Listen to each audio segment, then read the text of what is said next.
Welcome to Better Than We Found It, the podcast for leaders driven to leave a positive mark through their leadership. I hope that I will have created some ways in which the circumstances of your birth don't predict the opportunities you have in your life. I'm Josh Huggins, your host and the founder of GS2 Partnership, a search firm committed to connecting visionaries dedicated to environmental and social betterment. I have two young sons. I want to be able to tell them I did use the resources and expertise of a company to try to create more awareness about climate change. In each episode, we delve into the minds of executive and future leaders. We discuss how sustainability guides responsible leadership, sparks change, and drives value. The way of thinking I try and advocate is for us all to think about us having a collective problem to fix, which is climate, and that we need to rebuild our global economy. We are GS2, and we are on a critical journey to connect to those who believe in leaving the world better than we found it. Hello and welcome back to another episode of Better Than We Found It. On today's show, I'm joined by Christèle Delbé. Christèle is a portfolio sustainability leader who switched her career from a corporate life and 14 years within the telecoms industry, leading sustainability for Orange and Vodafone, into something which is far more diverse, including academic work with CISL, portfolio support of a number of different organisations, and also a non-executive position within Southern Water. So if you're interested in how to pivot from a corporate career into a portfolio one, then this episode's for you. If you're interested in understanding how to achieve your first non-executive appointment, then this one's for you. And if you're interested in just a great perspective on sustainability and how to drive value creation within a business, then absolutely this one's for you. So I hope you enjoy it. Let me know your thoughts and feedback, and let's dive right in. So Christèle, welcome to Better Than We Found It. Good morning. Nice to be here. Good morning. Good morning. It was actually a pretty horrible evening, and I'm glad we did get the connection, because this morning when the internet went down after the storm, I was pretty worried that maybe I was going to have to reschedule this again. So I'm glad I didn't, and that we rang through on the promises of recording today. So really appreciate you bearing with me, and it's great to have you part of the episode. No, it's very good to be here, especially to impress my teenagers. When I told them I was doing a podcast, I could tell I was winning quite a few kudos there. So thanks for inviting me. Keeping it cool with the kids, which is always good. Yeah. So to start with, I suppose it would be great for the listeners for you to give a bit of an overview of yourself, who you are, and your most recent roles and current situation, because one of the reasons I was keen to have you on the podcast is to talk more about this portfolio career that you're creating within sustainability. So would you mind sharing a bit more for the audience, and then we'll go back and tell the story? Sure. So I guess contrary to a number of people out there, I've been in sustainability for longer than I dare to admit, I have to say. And I've said the core of my career has been in the telecom sector, 7 years and another with Vodafone, 7 years before that with Orange, a brand that no longer exists in the UK market, but is very much still present globally. And before that, I had a choice, the luck to work with John Elkington, a pioneer and leader in this space. So I've had a very good run. And now I'm basically diversifying the pleasures and doing a bit of some portfolio work to kind of keep learning as I go along. And I'd be very happy to share some of my thoughts on this. And it's, by the way, it's a constantly evolving thing. I every month, every week, I just keep thinking, okay, where do I go next? How do I balance all this work to feel like we're having an impact, making a living, but most of all, I was saying having an impact and feeling like we're contributing. Excellent. So I suppose to go back, you said it, not me, that you've been doing this for a very long time. So, but you told me that back then you fell into sustainability, but by choice. So I was quite interested in the way you phrased that. Why was that? And tell me a bit more about how it came to be. No, so it's interesting. I think everything in life is a mixture of by choice and by a bit of luck, and we have to accept that. There's two sides of me being in sustainability. By choice is the fact that actually I studied sustainability as a master's in Sweden, one of the first ones to exist in this space, I think, globally. So that was great. So that was the choice bit. The chance bit is that I came across with the idea of studying even sustainability by volunteering for Greenpeace in Gothenburg, over 25 years ago. And I loved it so much, and bumped into a guy who worked for Greenpeace in Gothenburg, and who said, do you know you can study environmental stuff and social stuff, and and the Swedish government will pay you to do that. They'll pay for your course, and they, why don't you apply, and I can connect you, and then off you go. And that was chance, complete chance. You evoke, you share what you're passionate about, and then before you know it, the stars align, and then off you go. So that was how I first ventured into this space. So to just tell me a bit more about this then. So the Swedish government would pay you to study sustainability. Was it just sustainability they were paying people for, or was it all master's programs that they would be paying for at that time? Sure. So at the time, University of Lund in the south of Sweden, in the region called Skåne, actually where IKEA is from originally, as the letter found out. Basically, the University of Lund created an institute called it's a bit of a mouthful, they need a bit of marketing there, but it's called the IIEE, International Institute for Industrial Environmental Economics. And the purpose of this institute was to train people, in great part actually Eastern Europe, some from Eastern Europe, to educate them in environmental science and environmental care, so that they would stop polluting in their country, and then the pollution coming over to Sweden. Initially, this is what started it. But actually, the masters was international. We were only 30 people, a cohort of 30 people. We had 25 different nationalities from around the globe. And basically, the masters was funded by the Swedish government as their contribution to environmental and social impact globally. So they paid for the masters. They also paid for us. It's a very, very fun anecdote. They paid for all of us to have a bike. So that was, we all had the same bike, but different numbers. And we were given a laptop, and we were offered accommodation for the first 3 or 4 months of the masters. And then we had to, those who couldn't pay for themselves would receive a grant or some funds from the government. Those who could pay, had the means, would then pay for their own accommodation and living expenses. But it was, comparing to education programs available in, for example, in the States, France, or the UK, I feel very fortunate that this was there for us.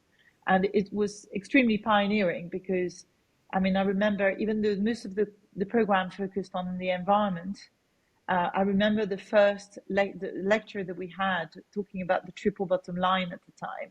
And this was like a revolution for us. It was truly, truly fantastic. So when was and the this? life in Sweden wasn't that bad either. Yeah, I was going to say. I would need to look up. I would look on my CV. So I was over 25 years ago for sure, because I came to the UK to look for work the first time when I was 25, and I'm 52. So 20, maybe 27 years ago. Wow. To the point that studying this topic, and then looking for work in France, the French would look at me and saying, your CV looks cool, but we have no idea what your purpose is and what we can do with you. So it has its inconvenience as well, but Sure, no longer the problem. No, absolutely not. So as you say, very pioneering from the government back then to be investing in this and considering this a long time before it became cool and sexy as it is perhaps now. So what was it like? You kind of alluded to that in France, some of those challenges, but just generally, I suppose that back then, what were the challenges that you faced as a budding sustainability professional, and how you were able to find a place in the working world for people who could see that value? So at the time, for various personal reasons, I first landed after my master's, I first landed in Ireland, which was an interesting market at the time for even using the word sustainability. Environmental care I would have got by with that, but it just wasn't feasible for me to hope to secure a role there. So I spent 3 months looking and quickly stopped. Came to France, and that was an interesting experience as well. So, as I said, the French couldn't really understand, were fascinated by what I talked about, but I was often asked whether I was an engineer, which I wasn't. So they were thinking, scrubbers and filters at the end of a pipe in a factory. Was I doing this? No. Okay, disappointing. Was I doing politics? Was I talking about it to try to win voters? Nope, I wasn't either. Was I making policies for the government? No. So they really couldn't figure out what my purpose was. So despite having diplomas from business degrees from France, the UK, and a master's from Sweden, speaking fluently three languages, I really struggled to get any traction. The only thing at the time that was getting traction with the French, because it's quite technical, I think, so easier to grasp and less scary, is something called the LCA, life cycle assessment. The idea of taking a product and going from cradle to grave and to look at all the environmental impact. I mean, these days you would add social impact and other, ethics and governance, but looking at just the environmental impact and being systematic and trying to come up with a single snapshot of what a product impact is on the environment. So there was a lot of talk about this. Those were the early days. And I piggybacked on this because I remember, any experience is good experience. And I volunteered there was a conference on the LCA, and I volunteered to support the organizing of the conference, and then went from there. Sure. So not easy. And what about, I suppose, from a mindset perspective, were there times where you felt, is this viable? Is this a career that I can, pursue, or will I need to pivot and do something else? So I'm very lucky in that I never doubted, for whatever reason, the stupidity of youth, blindness of youth, never doubted one moment that I would succeed. It was just a matter of, if I wasn't in the right place for securing a role, I just needed to find a market where this space was a bit more mature. And I knew Sweden was mature. They were speaking a language I could understand. I needed to find, winter's too long in Sweden, so I wasn't going to go back there. I love Sweden, but it's just too dark and and too moody in the winter. And I settled for the UK. So I turned 25 and I thought, okay, by the age of 25, I haven't found my first role. I will pick up my bag and I will keep traveling. And I would have done that until I was successful. And I probably looked in the UK for a few months, and then struck lucky, and then started working for John Elkington, which was just as the best years of my life, I have to say. The sense of startup, the sense of hope, the sense of creating something new and doing something that's truly pioneering, was very, very exciting. Sure. And you mentioned at the beginning that you spent 14 years in the telecoms industry within two very prominent organisations, Orange. Perhaps for some of the younger listeners, maybe Orange is, in the UK particularly, Orange is not a well-known brand, but, maybe I'm showing my age a little bit here, but definitely I'm very familiar with Orange. I'm Nokia 3210, I think it was back then. And then Vodafone. So I'm interested to know, how would you summarise the differences within the approach to sustainability within those two companies? So it's interesting contrast, because yes, they're both telecoms, so similar kind of set of challenges in terms of social, environmental, and ethical challenges. But what was very different, and basically the difference in roles that I've had in these two organizations demonstrate how the market had evolved, not just how different the companies were, but how the market had evolved. So my first role at Orange, I was the first sustainability manager and then head of sustainability there. It was a group function in the UK based in Marylebone. And at the time, we had to create the whole thing from scratch, the whole sustainability strategy and program from scratch. So we were talking creating policies from scratch, creating KPIs. We first engaged with 7 of our markets. Some of those markets had never heard of sustainability before, like the Czech Republic. For them, they thought it was communism through the back door. So it was a real cultural sell for us, thinking, why should you do this? The why. And the Orange brand was very much about collaborating, selling through influence and persuasion, not selling through command and control. So it was really interesting exercise, human exercise, cultural exercise of embedding sustainability in those markets from the beginning, and a real opportunity to co-create with them what it was that would make sense as a group, as a single brand, but what also would resonate with their own market, letting them bring the local flavor and find the business case for themselves at a market level. So that was Orange. I mean, fantastic days.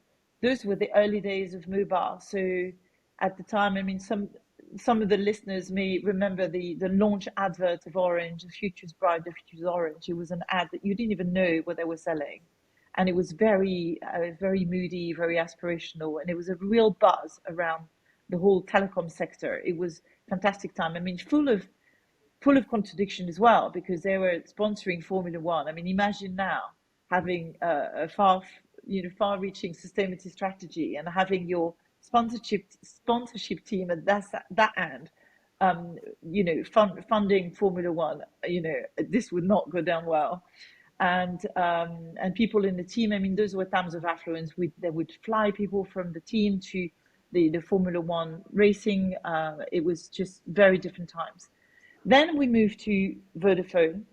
So I would say Orange was very much behaving as a young teenager, exciting, creative. There's nothing we can't do. There was a real attitude in the culture of not been done before. Never mind, we'll crack it. This is a real, almost like a real startup spirit. And then I moved to Vodafone because I was curious. I used to look at them as the grown-up kids on the block. They had a feel of being maybe a bit more boring, but a bit more secure, a bit more serious about things, maybe a bit more clever. So I was curious. So I moved to them. However, that I can only blame myself. So I applied for, I would say, a straightforward head of sustainability role there. The scope was going to be I would have gone from 7 markets at Orange to 21 markets, so expanding my scope. But actually what I sold to them is the idea of using sustainability as a think platform, as a do platform, to innovate for impact with their business customers, saying, listen, on your portfolio of product and services, you have services which really can help unlock sustainability benefits for your business customers like Unilever, Nestle, Danone, and you're really missing a trick if you don't do anything with that. They loved this so much, they said, fine, the job you've applied for, fine, we already had somebody in mind for that internally anyway, so thank you very much. But the thing you told us about, that role that you were trying to sell to us, fine, you're sold. Can you just come in and do that job for us? So I stepped into a role that actually didn't exist, where I had to write the job description. That was fairly senior role, and that was very, very exciting. So, and it shows actually that Vodafone had the maturity to think, okay, sustainability is not just about doing the right thing, ticking the boxes, being compliant, being good guys, and being either philanthropy or ticking the boxes in terms of regulation. Sustainability is a strategic tool that can help us not just do good, do things well, but also win business. And that was, for me, that's where I get very excited, is to find a sweet spot between having an impact, an ESG impact, and having a business that thrives. For sure, absolutely. And I suppose this is a topic of conversation that I have regularly with guests on the podcast, but also in our recruitment business when we're looking at how, particularly at a senior level, individuals are coming in with a sustainability hat, it's very much not just regulatory, it's about sustainable value creation. How would you summarize sustainability value creation, or perhaps could you give some practical examples of some of the things you did at Vodafone where you use sustainability as that lever to win more business or to improve relationships with customers? Yeah, so the only brief I came in with was, okay, you told us you can use sustainability to drive business and drive impact. Find a way to do it. How you do that, you figure it out. So I did this. I would say I usually, when I present at Cambridge, I have a slide that show it. This is post-rationalizing, by the way, when you look back and you think, okay, like, what was there a method in my madness? And there was. So I started adding value. So one of the key things with sustainability is not to arrive to stakeholders with a very set agenda prior to hand. I mean, it's good to have a strategic mindset for sure and understand the key challenges and the key pressure points. But it's important to go into a function, to a business, and go, okay, how can I help? That should always be the first question. How can I help? So I call that the Trojan horse. You go in, not with your agenda on the table at first, is to think, okay, what are your problems? And I remember meeting with the director, the B2B, the business to business director for sales. And their first question was, okay, all we care about here is double-digit growth. How can you help? And they were trying, because they assumed I was coming in there with my, we used to make jokes sometimes, not helpful, with my polar bear agenda. And then they were all about sales, real, serious stuff, making money for the business. And I thought, okay, we'll find a way. And one of the first way that I found wasn't necessarily to help them get double-digit growth, but to help them there, what we needed to do is to engage more strategically with the C-suite. They really struggled with that. The account managers really struggled with having intelligent conversation with the CFO, the CEO, Chief Sustainability Officer, the Chief Innovation Officer, because all the conversation were about price, the handset, what price plan the businesses were going to be on, and they were managed by procurement. And that is a death of business. If you're managed by procurement, it means they'll try to cut you down every year, and that doesn't elevate the pitch. And I said, well, actually, if you start engaging the C-suite with sustainability, you will see that you get more traction. So how do we do that? Initially, basically, I did a review of their portfolio of services, and it's not just voice and data, as you may think. We also had a huge portfolio of machine-to-machine Internet of Things applications, which had sustainability benefits. So what I did is I did a review of the portfolio, picked up different application of machine-to-machine, and did some work with ERM to measure the net carbon benefit of some of the work that we were enabling through our technology.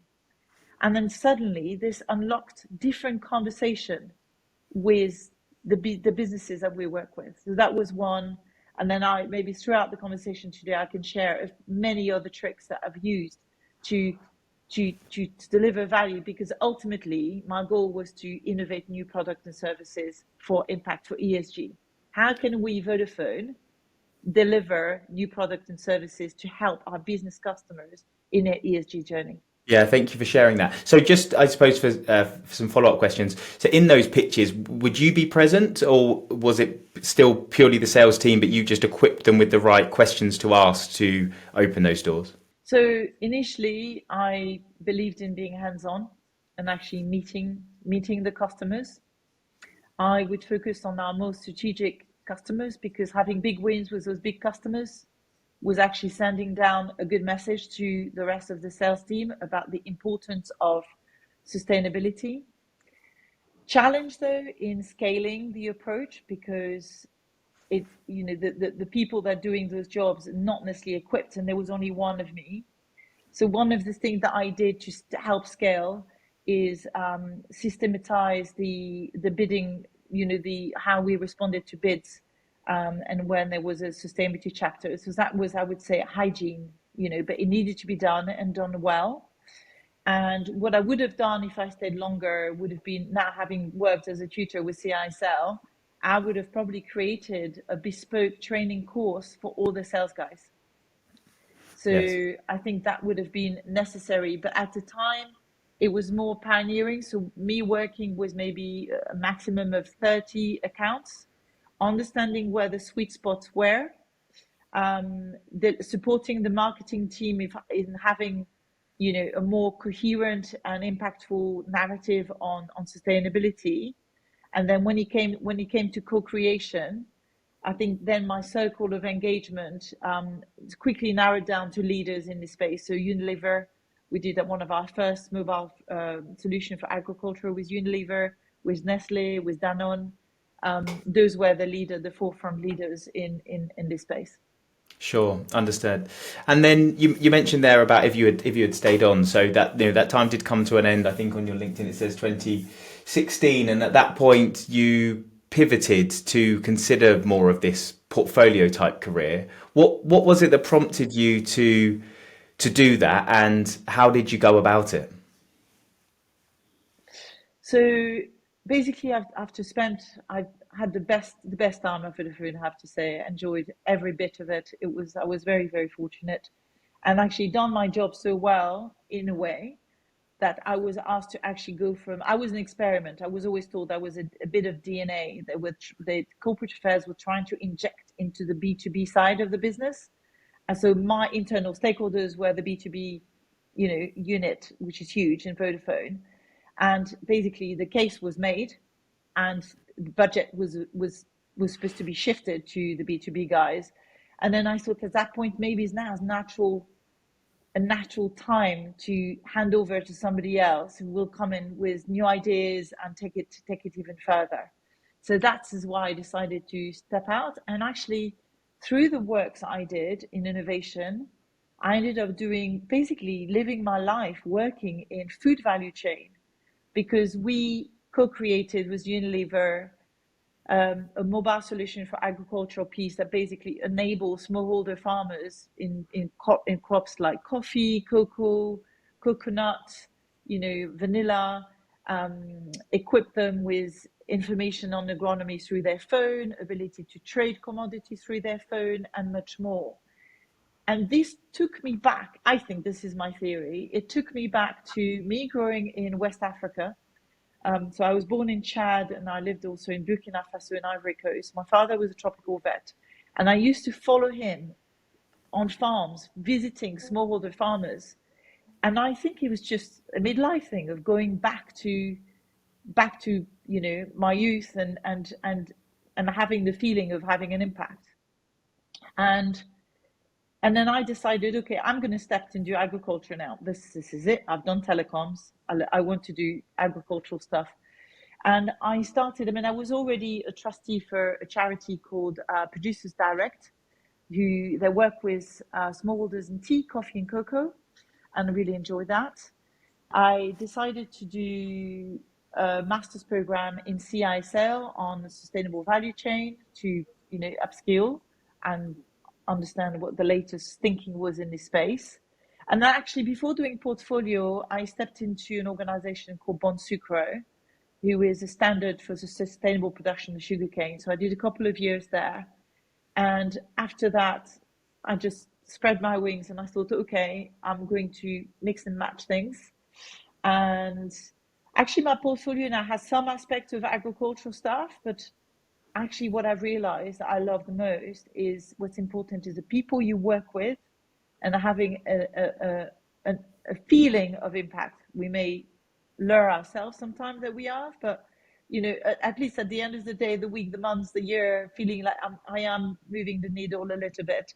So actually my portfolio is broader than what I had initially envisaged. So a bit more, not just on food. Sure, but I suppose back there in 2016, this wasn't a common thing that people were doing. It's become more prevalent now that people can see this career path, but perhaps as with some of the other things you've done in your career, quite a brave decision to not go down another permanent role route and that corporate career, but actually to back yourself, I suppose, to be able to create value and therefore be paid for that expertise. In that, what was it that gave you the confidence that you would be successful in doing that? So I guess what initially helped me is, so when I left Bon Sucre, one of my clients from France, they call Xapa, it's a consultancy, contacted me and said, would you like to come in and do some work for us? Because when they were sending me their sales pitch, I was actually helping them pitch better to us in a way, if that makes sense. It was a bit of, to pitch to our CEO, I was telling them, no, this is shorter is better.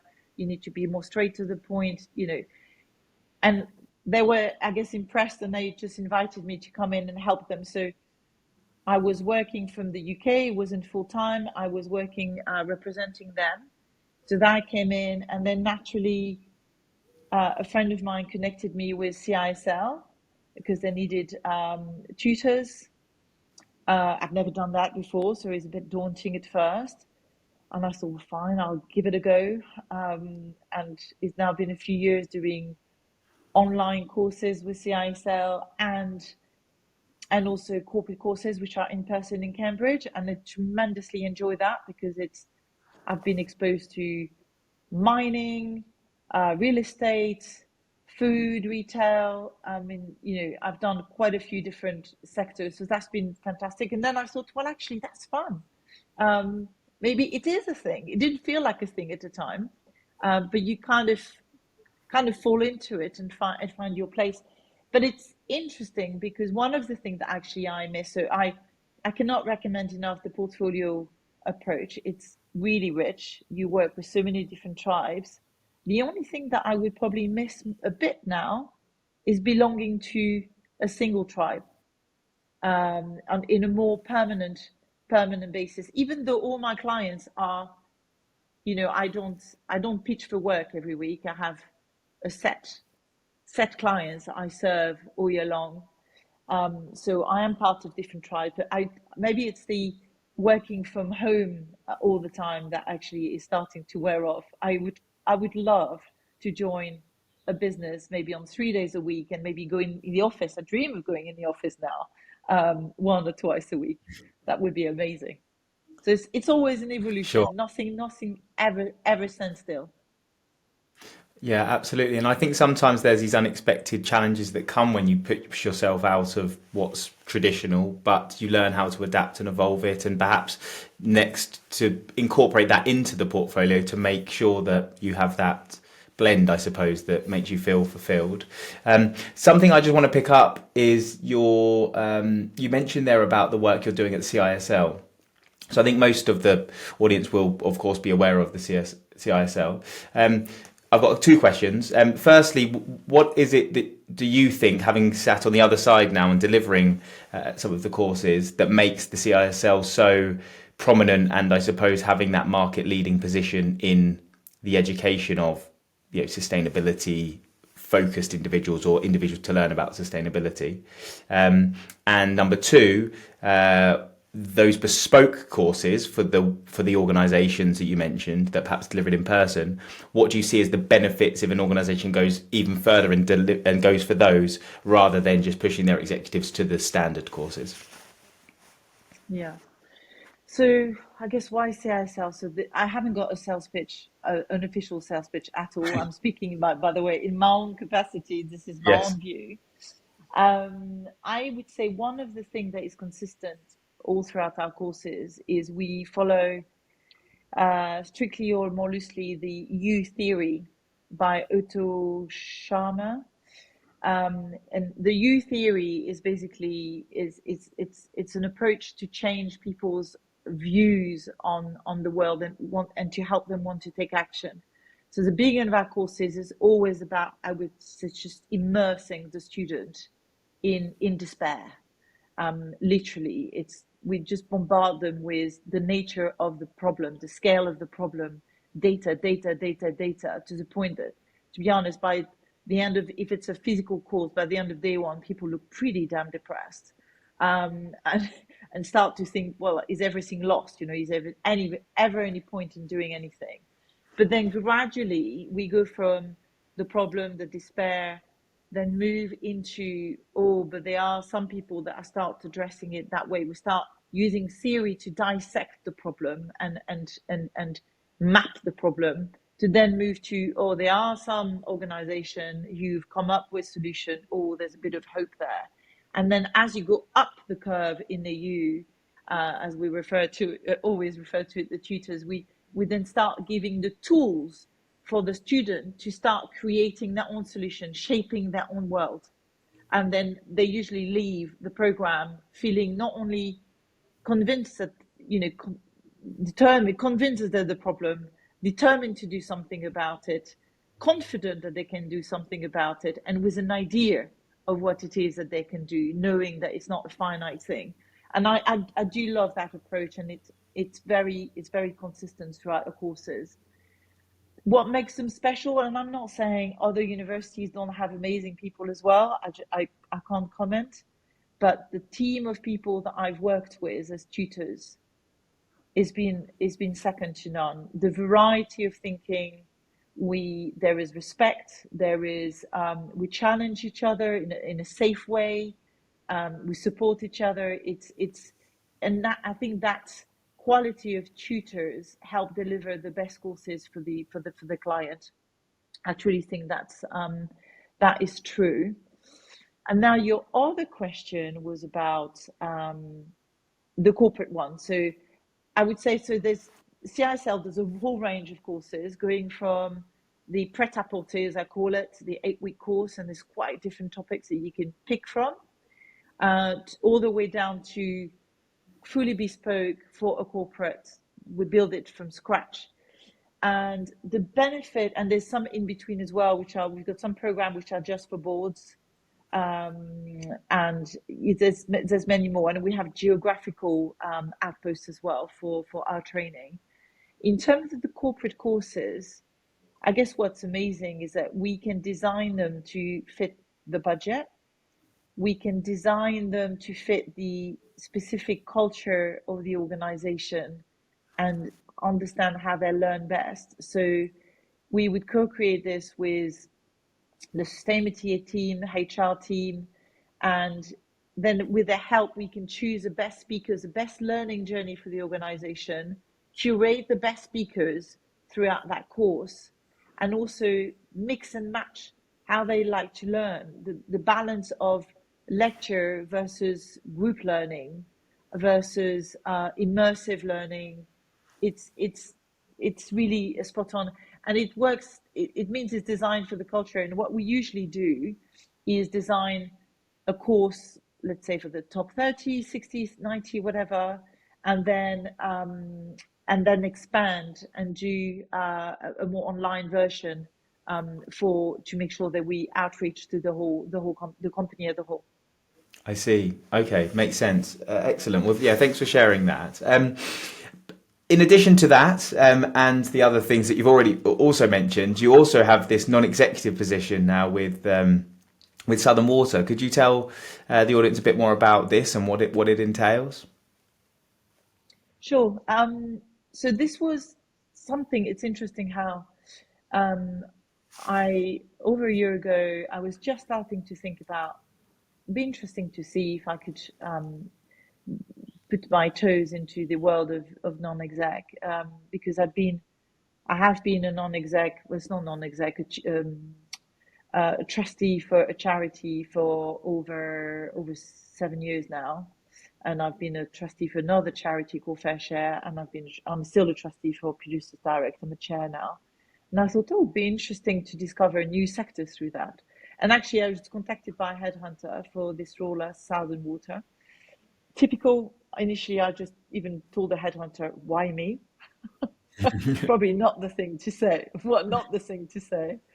I just couldn't, just because I have no water or wastewater experience. And actually, they were interested in that.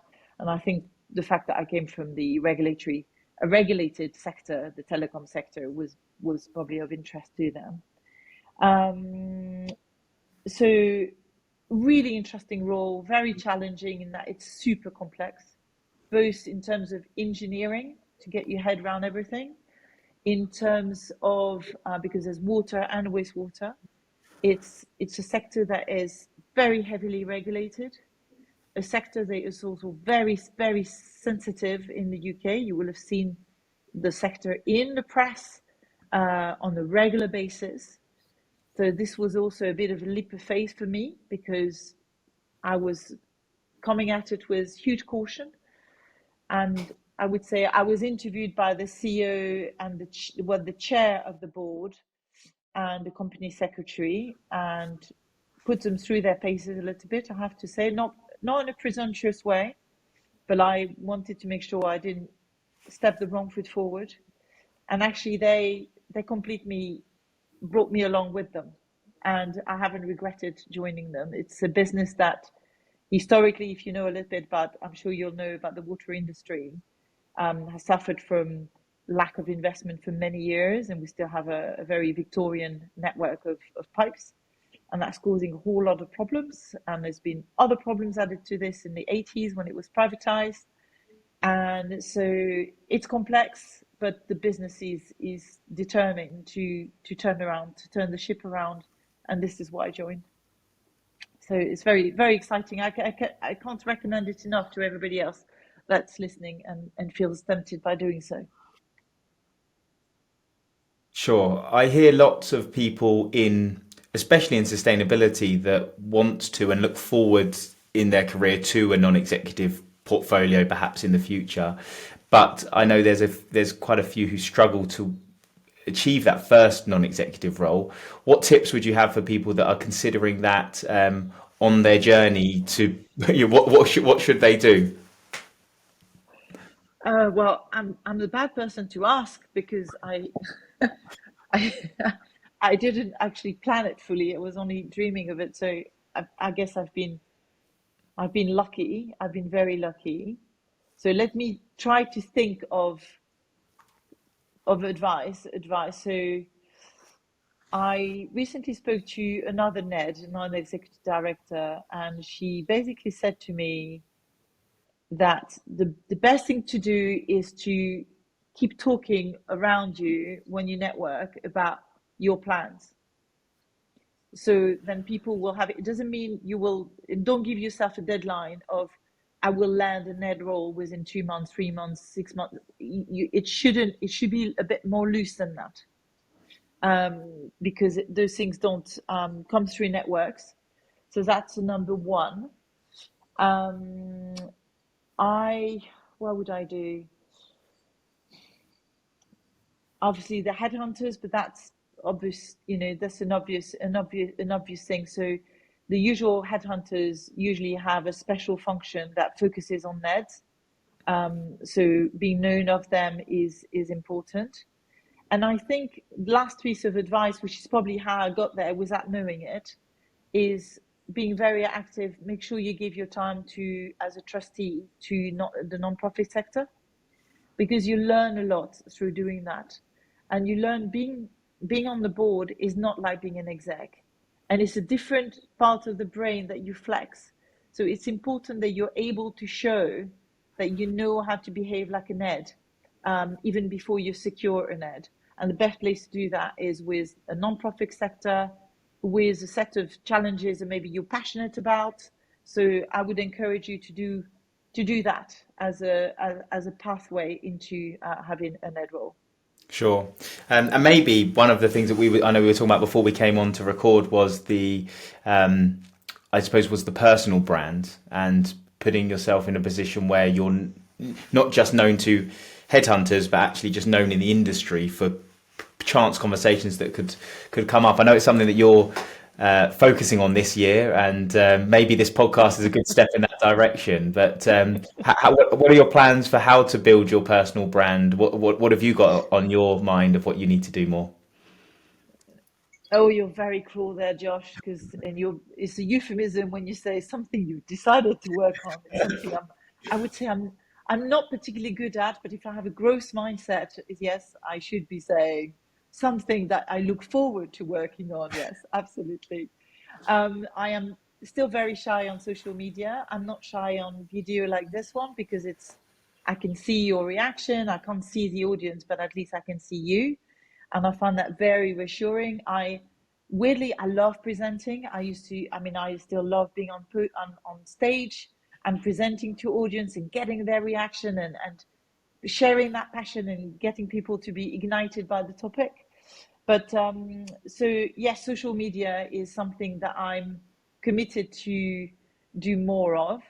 And interestingly, with a friend of mine, we've made a pact with each other. So she's not great with it, but she's determined to break it.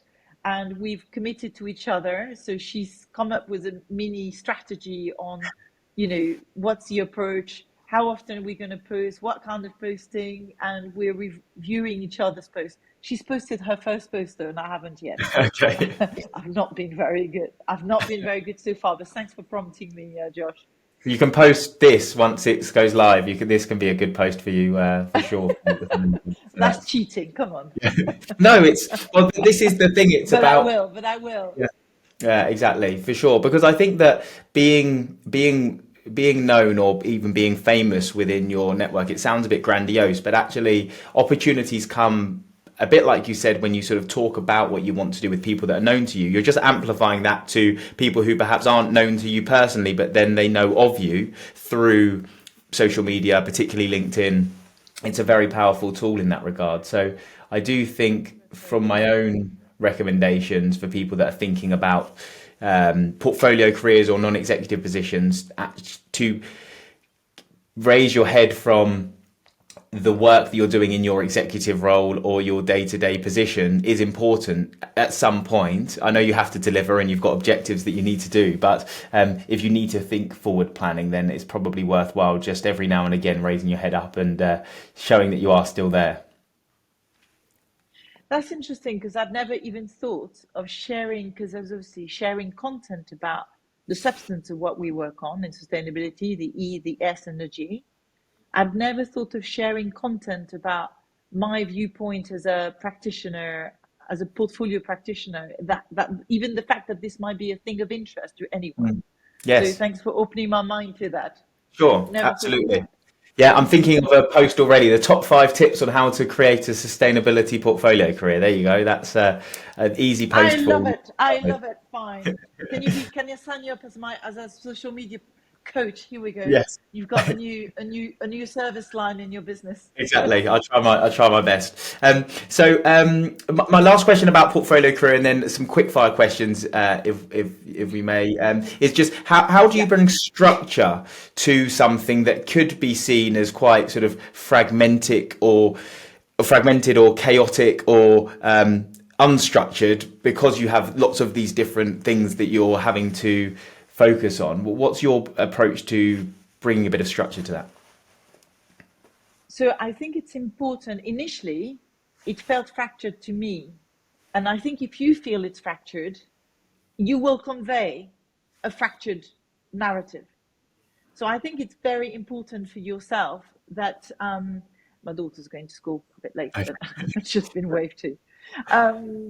It's important that the narrative you create is very simple.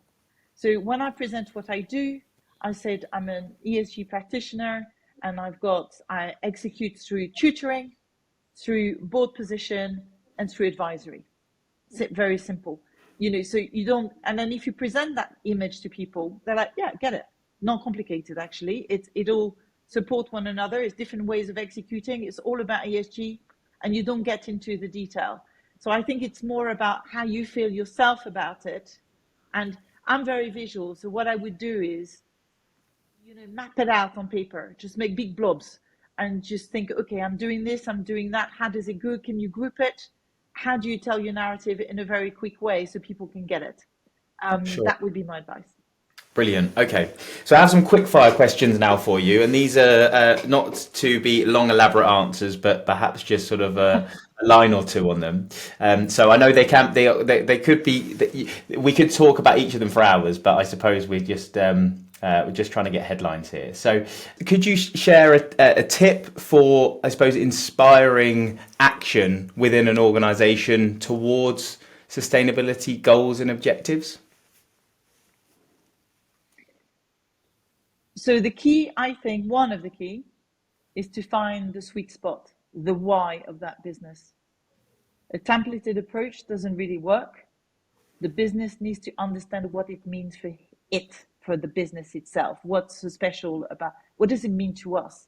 Is it about the environmental impact, and what kind of environmental? Is it social impact? What social impact is it? What is it about? You can't do everything.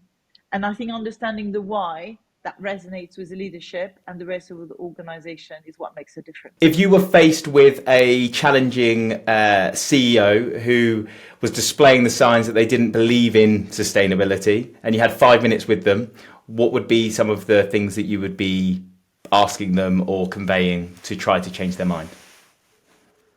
So first of all, I'd do my research before I go and see him.